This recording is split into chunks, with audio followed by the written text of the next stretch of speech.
Welcome to Life Matters Simplified, your daily dose of wisdom. In today's episode, we're tackling a challenge many of us face: how to handle difficult coworkers and bosses. Let's be honest, workplace relationships can make or break your professional experience. A toxic boss or an annoying coworker can drain your energy, but the right strategies can help you navigate these situations with confidence. So, let's simplify life together. Segment 1. Understanding workplace conflicts. Think about this. Have you ever dreaded going to work because of someone you work with? Maybe it's a micromanaging boss, a backstabbing colleague, or someone who just drains your energy. If you have, you're not alone. Studies show that workplace stress is one of the top contributors to burnout. But here's the good news. You have more control over these interactions than you think. Let's start by understanding the common types of difficult people in the workplace. 1. The micromanager. Constantly hovering, double-checking your work, and making you feel like you can't be trusted. 2. The credit stealer. Takes credit for your ideas and hard work. 3. The gossip. Spreads rumors and negativity, creating a toxic work environment. 4. The passive-aggressive one. Pretends to be polite, but subtly undermines you. 5. The boss who never listens. Ignores your concerns and makes you feel invisible. Now, ask yourself, which one of these have you encountered? And how do you usually handle them? Segment 2. Strategies to handle difficult coworkers. Let's break this down into practical steps. What can you do when faced with a difficult coworker? 1. Stay professional. Don't let emotions take over. Imagine this. A coworker takes credit for your work in front of the whole team. Your first instinct might be to lash out, but is that the best move? Practical tip. Pause. Take a deep breath. Respond. Don't react. Instead of saying, "That's my idea," you stole it. Try. I appreciate that you found the idea useful. I'd love to discuss how we can collaborate on this further. This way, you reclaim your work without escalating tension. 2. Set boundaries. Be clear about what you will and won't tolerate. What if a coworker constantly interrupts you or dumps extra work on your plate? Practical tip. Use assertive communication. Instead of saying, "You always interrupt me," which sounds confrontational. Try. "I'd love to share my thoughts fully before moving to the next point. For extra work, try. I'd be happy to help, but I need to finish my current priorities first. Can we discuss deadlines?" Boundaries equals respect. When you set them, others start respecting your time and space. 3. Keep documentation. Protect yourself if needed. Have you ever had a coworker twist your words or misrepresent you? It happens. Practical tip. Always keep written records. Send emails summarizing meetings or decisions. Keep track of your work contributions. If conflict arises, stay factual and refer to records instead of relying on memory. Documentation isn't about paranoia.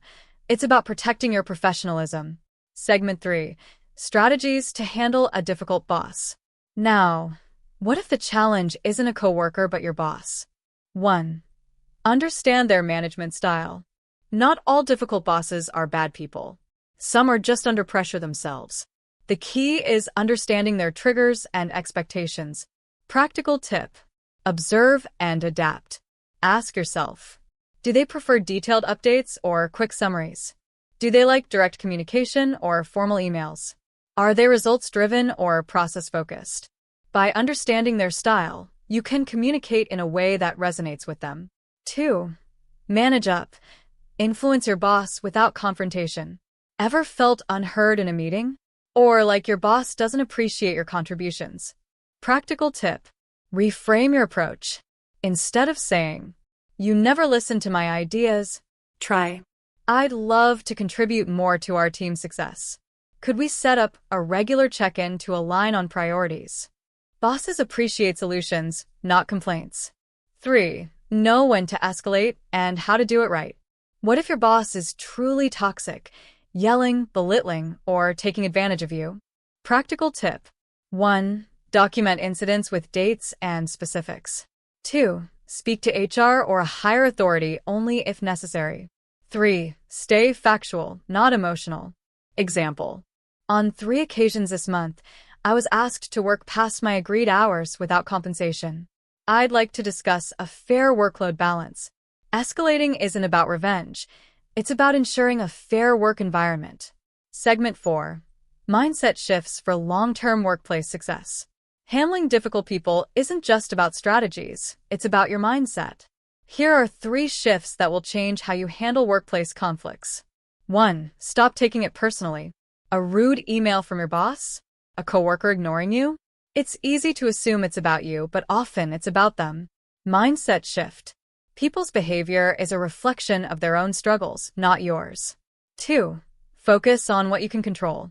You can't control how others act, but you can control your response. Mindset shift. Ask yourself, what's the best version of me in this situation? 3. Know when to walk away. If the environment is toxic beyond repair, staying might do more harm than good. Mindset shift. Leaving isn't failure, it's choosing your well-being. Final thoughts and takeaways. Handling difficult coworkers and bosses isn't about changing them. It's about changing how you respond. Here's a quick recap of today's episode. Stay professional, respond, don't react. Set boundaries, be clear and assertive. Document everything. Protect yourself if needed. Adapt to your boss's style. Communicate effectively. Escalate only when necessary. Keep it factual. Focus on what you can control and know when to move on. Now, I have a challenge for you. Challenge. For the next week, practice assertive communication at work. If someone interrupts, pause and reclaim your space. If your boss gives vague instructions, ask for clarity. If someone takes credit for your work, politely correct them.